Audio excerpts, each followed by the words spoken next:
another edition of the 3-Point Conversion presents Making the Cut. I'm your host, Mr. Controversy, here live in Douglasville, Georgia, at Cindy Cut's Barbershop. You know I got my boy in crime, Big Google. Chill. Got my special guest, Mr. J. What's going on, baby? Alright. Today's topic. You know the Super Bowl is coming up next week. So hey, we got Tom Brady, we got Russell Wilson. Great quarterbacks, right? Or at least elite quarterbacks, in my opinion. So, with Brady, if he wins, he become one of the greatest, if not the greatest. So today we're talking about the top 5 greatest quarterbacks of all time. Go ahead, baby. If I had to say top 5, me, myself personally, I would go with Drew Brees, Peyton Manning, Joe Montana, Tom Brady, and Dan Marino. The reason is, I say Drew Brees, I know everybody got, of course he got a Super Bowl, he beat Peyton Manning head to head, but you got to look at this dude. He has over 4 seasons of over 5,000 yards passing, and in the duration of being with the Saints, at least 5 times he's led the league in completion percentage. He's the all-time #1 completion percentage in the NFL history, and just to be a mere barely 6 feet tall, and now, you know, playing so therefore at the quarterback position, I just think that, you know, he do it. I know a lot of folks want to rank rings. Peyton I give second nod because once again the greatest, you know, single season passing quarterback there is. You know, one time he surpassed 5,000 yards. You know, he does great with the audibles and pretty much calls his own play, been his own offensive man. Joe Montana, I give the nod for the simple fact of 4 rings, undefeated in 4 Super Bowls, but from a statistical standpoint, he's way down on the bottom of the list. Tom Brady, to be the 199th pick, 6th round, nobody really knew about you coming out of college, and to do all that you did, you really 3 for 5 in the Super Bowls. Really, you was the backup, got in there, and once you secured the starting position, that was a wrap. You won 3 out of 4, 3 Super Bowls in 4 years, and then of course I give the nod to Dan Marino. Just was a gunslinger from the 80s that just really just, you know, decimated defenses back then when defenses were at an all-time high and all-time great. Okay, I like your picks, man. First, I like to say Joe Montana, clutch. 4 Super Bowls, no interceptions in the Super Bowl, 0. You know, go out there, throw 11 touchdowns and no interception in the Super Bowl. That's what you call clutch. Number 2, Peyton Manning, the captain. You know, he played the quarterback position the way it's supposed to be played. Reading defenses, leading his team, and that's he's gonna be the all-time great by the time it's said and done. Number 3, I gotta go to Dan Marino. Not because I'm from Miami. There's not a passer that played the game better than Dan Marino ever in football history in my eyes. Number 4, Tom Brady. The guy, to me, the first 2 Super Bowls wasn't him winning, the defense primarily. But over the time, he got better and better. And all his great years to me came after the Super Bowl runs. Even though after Super Bowl victories, he kept winning, kept getting better. The 18 and 0, I mean, he just continued to get better. And last but not least, my 5th one is going to be Warren Moon. I know a lot of people are going to disagree with me when we talk about Warren Moon. But we talk about a guy combined professional passing yards over 70,000 yards, and not all his great years was in Canada. Matter of fact, Canada was down below all his great NFL years. So with 16 years in NFL, to put those type of numbers after the stroke we had to go through in CFL, that'd be my top 5. All right, so this is how I base my top 5. I go with leadership, championships, relevance as far as what did you do to implement the game, and clutch. So number 1, I gotta go with Joe Montana. We talking about today, gotta go with Joe Montana. Like y'all stated, 4 Super Bowls, clutch. I mean, who's better? Second, I gotta go with Tom Brady. And if he wins this Super Bowl this year, I got him number 1. But right now, I got Tom Brady number 2. Like you stated, 3 championships, 4 years. But look who he's done it with. You know, the Super Bowls he won, he didn't have anybody.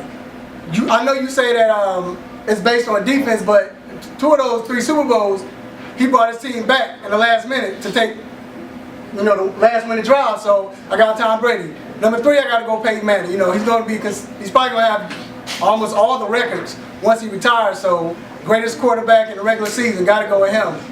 Number 4, got to go with John Elway, man. I mean, clutch.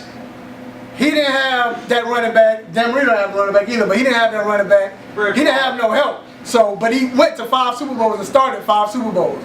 Won the last 2. And then number 5, Brett Favre. I wouldn't be me if I want to say this, man. I gotta go with this. I gotta go with Brett Favre. And the reason why I say Brett Favre, I love Marino, but Brett Favre, longevity, the way he played the game. I mean, probably the only quarterback we know that took a beating like he did and still got back up. Didn't care how he got hit or how many times he got hit, he got back up. Just clutch, man. He just had that fire in him. So I gotta go with Brett Favre.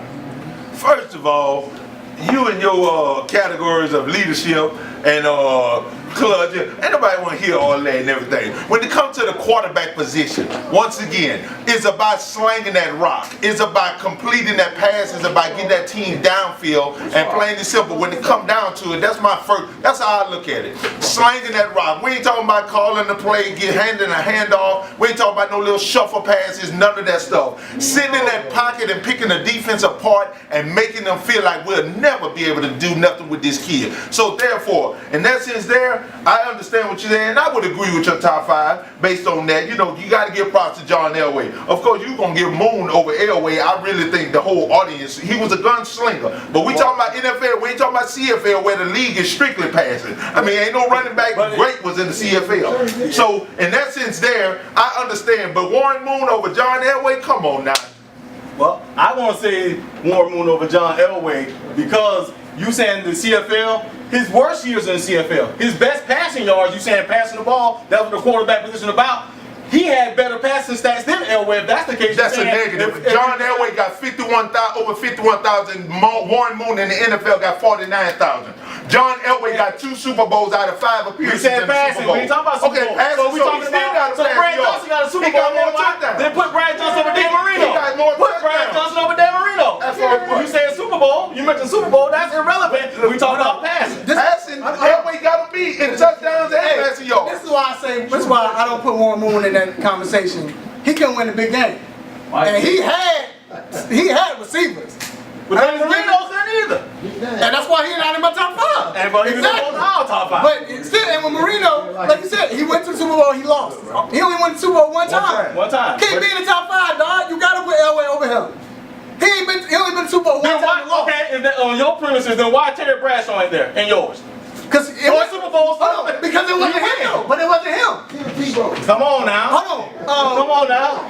Bradshaw only had one good game in all 4 of them Super Bowls. 1978. I think he threw for 300 yards, 330 some yards, and 3 touchdowns. First game he threw for like 130. The second Super Bowl he threw for like I think under 200. And the last Super Bowl he didn't do anything. No, come on, man. No, it wasn't him. It was his defense and his running game. So I'll go back, Jay. If you say strictly passing, John Elway has more touchdowns and passing yards in the NFL than Warren Moon. Let's not bring the CFL in. So now he's still outranked Moon in passing. Okay, but that's my from a completion percentage and everything. That's who I pick. Okay, I feel you on that, but that's why I'm letting you know, really, to an extent, that's cool you picked him. But right about now, you ain't got no substance to back it up. But if he would have played in the NFL longer and would have been a CFL and got drafted like he should have, he would have had more than your boy Elway. But this is why passing. But this is why I don't. This is why I don't put Breeze in my top 5. And Breeze, it's hard, but Breeze, the fact that he benefited, and his receivers are not like great, so I give him that. But when he came up, you couldn't touch receivers. You couldn't touch nobody. So I think he benefited. Hold on. Brady played before they was doing all that. He won. No, he was not. He went on 2 early before they changed the rule. Oh man, stop this man. All of that. Bruh, Drew stop. Brees, I can't give it to him, man. Bro, Drew Brees came in the league in 2001. He played 1 game in his first initial year, and then after that, he was a starter. Ever since then. So 02, 3, 4, 5, 6, 7. Come on, what you talking about when they changed the rules? In 04, he didn't do that in 04. What? 03, he didn't do nothing. 02, his stats. And man, they was playing Marty Ball, and I think that's what hurt him. Okay. I think that's what hurt him. Okay. But going about you talking about the dude that still today got the Big Ten, all Big Ten passing records. You talking about a machine at the passing game, and you trying to say he wasn't what? Ryan Leaf was a beast in college. What does that mean? Ryan Leaf. What does that mean? Bro, what I'm saying is he took it to the next level. He took, what you mean? Okay, what you mean? He took it to the next level. He won the Super Bowl. He beat Peyton. And understand this. Now we're talking about a quarterback trying to at least get a Super Bowl and to be able to say, hey, I maybe got over 300 touchdowns and at least one 5,000-yard season. This dude today would have been 5 if he would. This year would have been 5, but he was 50 yards short. So in that sense, there, come on now, bro. But you throw the ball 500 times a year. Okay, what about the highest level of completion percentage in the history of the game? I give you that. So in that sense, that what is the quarterback position based on? I just look. I gotta put Brett Favre before him. I feel you on that. But this me, what I'm saying is, but Brett Favre, 20 years. 20 years. And that's what makes him great. Okay. Yeah, he was great all them 20 years. His 19th year in the league, he was MVP. I mean, not MVP, but he could have been. He had the best passing yards. He could have won. He had the best statistical And he went to season the of his NFC career. Championship. You know, in his 19th season. So, I feel you on that. How many interceptions was Brett But Favre? now I got a question. And not only that from an interception perspective, but let's base it on talent. We already know Peyton, his whole career, had an All-American cast, All-Pro cast. Right. So in essence, then look at the caliber of receivers Drew Brees has had. Right. And what he's been able to do at merely 5'11". And let's go back to another guy that you picked, Dan Marino. Never had a 1,000-yard rush. Not one year. But had a 1,000-yard rush. We're gonna wrap it up. It's getting heated. That's how we do. So we're gonna end it like this. With Super Bowl weekend coming up, who you got in Super Bowl? Seattle. You got Seattle. Real quick, one sentence why. Tell me why. The defense.